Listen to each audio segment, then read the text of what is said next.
Na última noite em que Jesus passou com seus discípulos, ele, ao se despedir deles, prometeu que ele enviaria um outro Consolador, o Paráclito, para estar com eles. Esse Paráclito teria diversas funções, diversas atividades no meio do povo de Deus. E uma delas é a de que guiaria o povo de Deus a toda a verdade. Muitas vezes entendemos ou prestamos atenção na atividade do Espírito Santo em guiar aqueles que não conhecem o amor de Deus ao arrependimento, ao reconhecimento dos seus pecados e à conversão. Mas o Espírito Santo não é somente o nosso guia para nos conduzir ao encontro com Cristo, à conversão. O Espírito Santo também é aquele que nos guia durante toda a nossa caminhada cristã, durante toda a nossa vida. É aquele que nos toma nas suas mãos e nos dirige através de todos os caminhos pelos quais percorremos, sejam eles bons ou maus, planos ou íngremes, caminhos bem aplanados, bem aparados, ou caminhos tortuosos. Enfim, em todos os caminhos, o Espírito Santo é aquele que nos guia em nossa vida e continua nos dirigindo, nos guiando durante toda a nossa existência. Por isso, ele é aquele que guia e dirige os filhos de Deus. Pois todos os que são guiados pelo Espírito de Deus são filhos de Deus. Porque não recebestes o espírito de escravidão, para viverdes outra vez atemorizados, mas recebestes o espírito de adoção, baseados no qual clamamos, Abba, Pai. O próprio Espírito testifica com o nosso espírito que somos filhos de Deus. Ora, se somos filhos, somos também herdeiros, herdeiros de Deus e co-herdeiros com Cristo. Se com ele sofremos, também com ele seremos glorificados. Romanos 8, 14 a 17.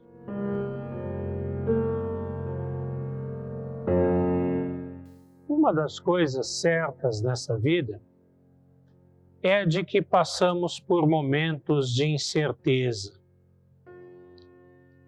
Na verdade, nós gostamos daqueles momentos em que as coisas estão calmas ou estáveis, em que tudo está acontecendo mais ou menos da forma prevista, da forma como nós estamos acostumados e sabemos como reagir a elas. Mas o fato é que a cada momento, a cada dia, a cada instante, o mundo está em grande transformação, em grande transição. Há momentos como este que estamos passando, em que as transições são maiores, mais fortes, mais intensas, em que nós olhamos para o futuro e não sabemos o que há de acontecer. Logicamente, se nós lermos os jornais, as revistas, televisão, a internet, os meios de comunicação em geral, vão aparecer muitas pessoas dizendo como é que vai ser o mundo depois que tudo isso passar, que vai ser assim, vai ser desse jeito, vai ser assim ou assado. Mas a verdade é que nenhum de nós sabe exatamente como vai ser. Ninguém sabe. As coisas estão ainda acontecendo. A única certeza que nós temos é que tudo vai mudar ou que muita coisa vai mudar. Não seremos os mesmos, o mundo não será o mesmo. Mas para onde vamos? E aí, parece que a incerteza causa mais medo do que o problema em si. ou o fato de não sabermos para onde vamos, não termos certeza para onde vamos, causa mais desconforto do que o fato, a mudança em si, do que o fato de estarmos em transição. Se nós fôssemos mudar para alguma coisa que nós já soubéssemos como seria, para nós estaria bem, seria mais tranquilo. Mas o fato é que vivemos uma crise, uma transformação. E uma transformação que nós não sabemos para onde vamos.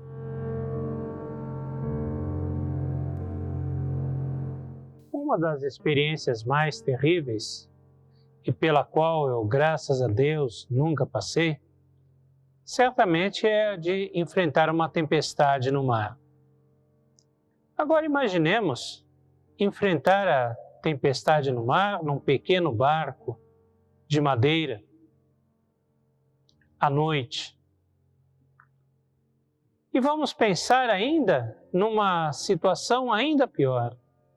Antes que se descobrisse, que se inventasse a bússola.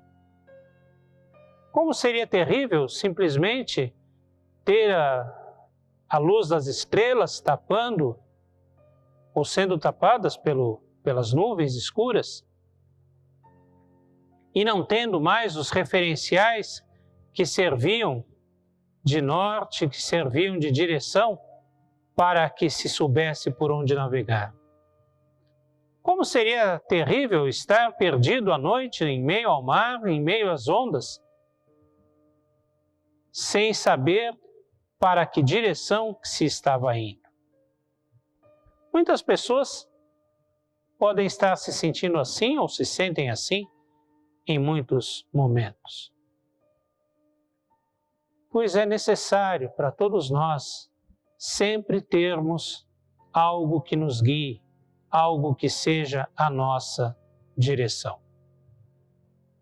Não só nos momentos de tempestade, não só nas noites escuras, não só quando nos faltam a luz das estrelas, mas é importante que tenhamos uma bússola, uma direção, algo que nos guie, que nos diga para onde devemos ir, não somente num barco, num automóvel, num avião, mas principalmente na nossa vida, na nossa existência. Que caminhos tomar, por onde ir? É preciso ter uma direção. E essa direção nos é dada pelo Espírito de Deus. Ele nos chama na condição de filhos de Deus para sermos guiados por Ele, dirigidos por Ele através dos diversos caminhos tortuosos que a vida oferece. Caminhos largos, que parecem bons, mas o seu fim são de perdição. Caminhos estreitos, às vezes, que nos parecem mais duros, mais difíceis, mas são esses que conduzem ao lugar certo, ao destino correto. Caminhos que às vezes se tornam tão difíceis que nós não conseguiremos nunca atravessar. E Ele nos avisa que não é por aí que devemos ir. Caminhos que podem nos parecer muito bons, mas que logo adiante se encerram sem levar a lugar nenhum. Enfim, o Espírito Santo nos mostra os caminhos verdadeiros, os bons caminhos como filhos de Deus, pelos quais devemos e podemos trilhar para alcançar os destinos corretos, seguros, onde encontramos paz, onde encontramos a verdade, onde encontramos descanso nas mãos de Deus.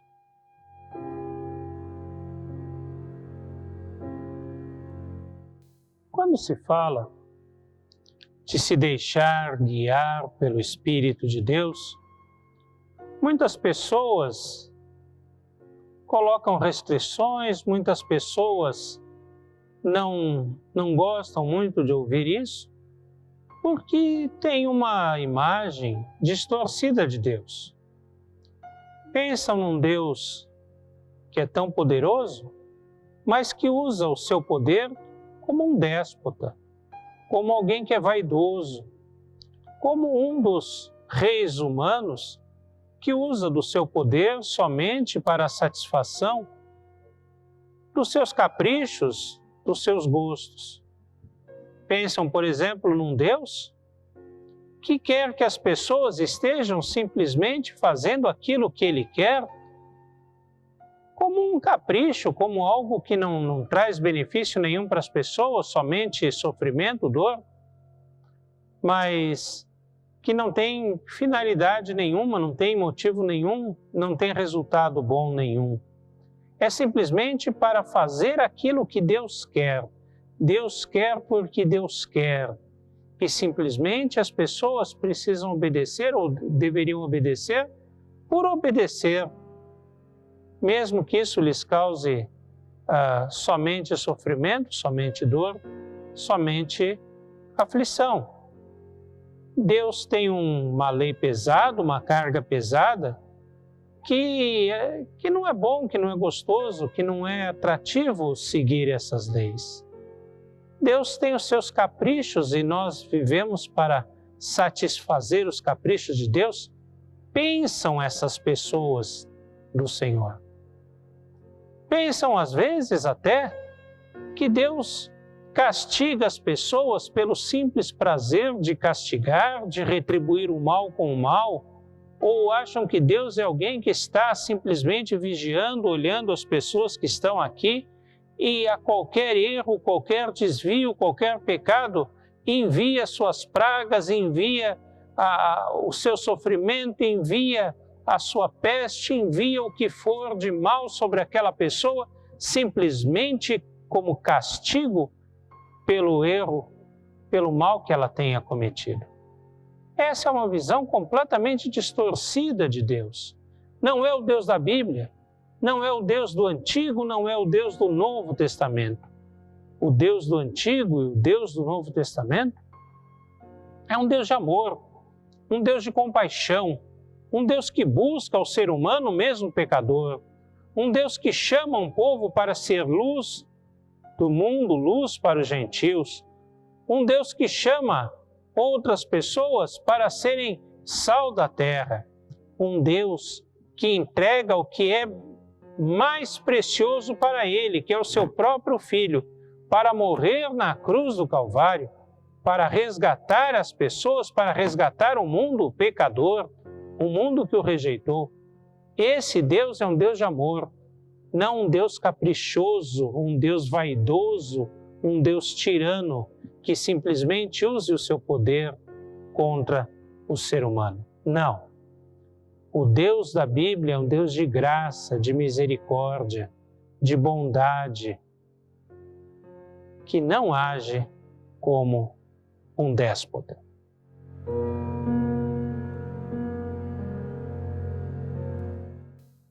O Deus que tanto amou o ser humano, não somente o salva, mas em Cristo ou por Cristo, nós somos feitos filhos de Deus.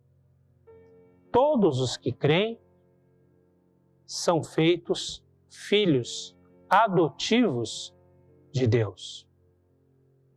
E na condição de filhos é que nós nos relacionamos com esse Deus. Não somos mais servos, como nos disse Jesus, mas somos seus amigos. Não somos mais servos de Deus no sentido de que temos uma lei que carregar e que obedecer, como se aquilo fosse um fardo pesado, uma obrigação simplesmente. Não. Nós temos a direção do Espírito Santo. E na direção do Espírito Santo, Ele nos fala, Ele nos ensina, Ele nos instrui a respeito das coisas de Deus, porque essas coisas de Deus, esses mandamentos de Deus, são a melhor forma de o ser humano viver, a melhor forma de o ser humano realmente existir, se constituir como pessoa, crescer como homem ou como mulher. Seguir os mandamentos de Deus não é uma obediência cega, simplesmente porque Deus mandou e tem que ser assim. Não. É a direção, é a instrução do Espírito. Ele nos guia a verdade, ele nos mostra que aquilo que Deus nos manda é o melhor. E nós optamos por obedecer, por seguir esse caminho, porque reconhecemos que esse é o melhor caminho. Que esse caminho é aquele que nos conduz à verdadeira realização como pessoa, à verdadeira felicidade.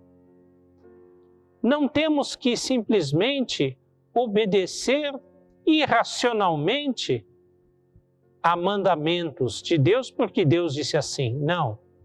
Deus nos convida a dialogar com Ele, a conversar, a compreender, a entender a sua vontade. E quando isso não for possível por conta das nossas limitações, a pela fé aceitar a sua direção, porque depois descobriremos que esta é a melhor direção. O Espírito Santo nos guia como filhos e não como servos.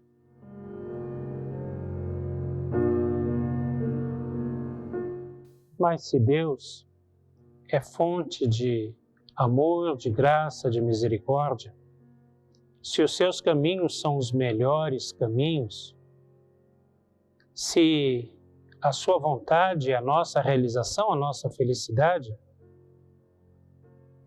entra em cena um enigma.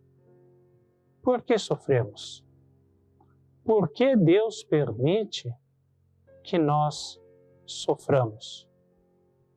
Porque o sofrimento faz parte da vida do cristão. Na verdade, essa questão é tão profunda que existem cristãos que querem negar essa realidade. Dizem que o cristão não adoece, dizem que o cristão não sofre, dizem que a vida cristã é só vitória em Cristo. Mas isso é mentira. Não bate com a realidade. Não é a verdade nem mesmo da palavra de Deus. A Bíblia mostra que os servos de Deus, tanto do Antigo quanto do Novo Testamento, passaram por diversos sofrimentos. O próprio Filho de Deus nos traz a salvação através da angústia e do sofrimento da cruz. Mas é preciso passar pela cruz para chegar à ressurreição. O sofrimento é parte da vida humana, é parte da nossa experiência, é parte daquilo que nos faz ser aquilo que somos. Mesmo as dores mais profundas, as maiores angústias, e muitas delas se estabelecem exatamente porque nós somos cristãos. Fazem parte da nossa experiência e da nossa comunhão com Deus. O mais importante não é querer negar ou se afastar do sofrimento, mas é saber que mesmo na maior dor, mesmo na mais escura noite, mesmo no mais profundo abismo, Deus está conosco. Ainda que eu andasse pelo vale da sombra da morte, tu estás comigo. Essa é a realidade. O sofrimento é parte da vida com Deus. O sofrimento é parte da vida humana. Mas o sofrimento é diferente quando Deus está ao nosso lado.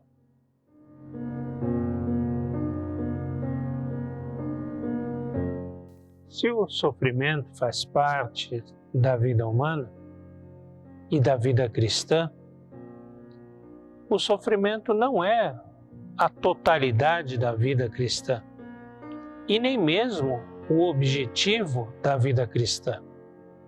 nós não fomos criados para o sofrimento, nós não fomos criados para a dor, para a infelicidade. Ao contrário, Deus nos criou para sermos felizes, realizados, completos. E a salvação pretende justamente restaurar essa possibilidade de realização como seres humanos, como pessoas. Paulo, ainda na carta aos Romanos, expressa que nada pode nos separar do amor de Cristo. Nem a dor, nem a morte, nem a violência da espada, nem anjos, nem o presente, nem o porvir, nem os poderes que aí estão. Nada pode nos separar do amor de Cristo e nada pode nos separar da nossa realização como pessoas, como cristãos. Nós somos salvos e nós somos feitos herdeiros de Deus para desfrutarmos da glória do seu reino, para construirmos o seu reino e, junto com ele, desfrutarmos da glória, da realização, da plena felicidade do reino de Deus. Isso não significa desfrutar de uma felicidade somente para depois da morte ou somente para depois que o reino de Deus se concretizar integralmente. Mas se vivemos o reino de Deus desde já, como Jesus assim já nos indicou, é também para vivermos a realização como pessoas, a felicidade como seres humanos criados por Deus, a felicidade para a qual Deus nos criou. Desde já, desde agora.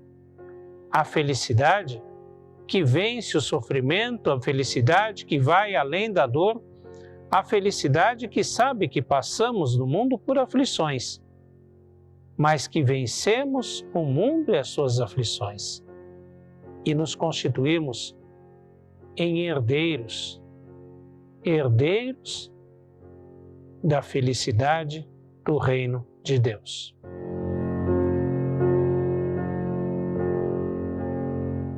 Lembro-me que na minha pré-adolescência assisti um filme sobre a história do Brasil, e esse filme retratava o período da independência e do Primeiro Império. E lembro bem de uma cena em que o então, ou já imperador, Dom Pedro I, discutia com um de seus assessores mais influentes, José Bonifácio de Andrade e Silva. E em certo momento discutiam sobre a postura do imperador e Dom Pedro vira e, bravo, fala para José Bonifácio: lembre-se de que eu sou o imperador. E José Bonifácio então retruca: então comporte-se como tal. Nós somos filhos de Deus. Somos feitos filhos de Deus pelo amor e pela misericórdia que o Senhor tem por nós. Não é pelas nossas forças, mas pelo amor que o Senhor tem por todos nós. Por isso somos filhos de Deus. E o Espírito Santo está em nós, nos testificando, nos lembrando desta situação, desta posição. Não só testificando, mas também nos ensinando a agir como tal, a viver como tal, a sermos guiados por Ele nos caminhos dos filhos de Deus. Nós podemos resistir a essa direção e buscar outros caminhos, buscar outras formas de vida. Mas nós podemos descansar nos braços do Senhor, deixar que Ele nos dirija, seguir os seus ensinos, seguir a direção que o Espírito Santo coloca em nosso coração, em nossa vida. E assim, vivermos e desfrutarmos da condição de filho de Deus. E como filhos de Deus, nos tornarmos participantes do reino de Deus. Não somente passivos espectadores, mas participantes na sua construção. E, por conta disso, também participantes na sua glória. Amém.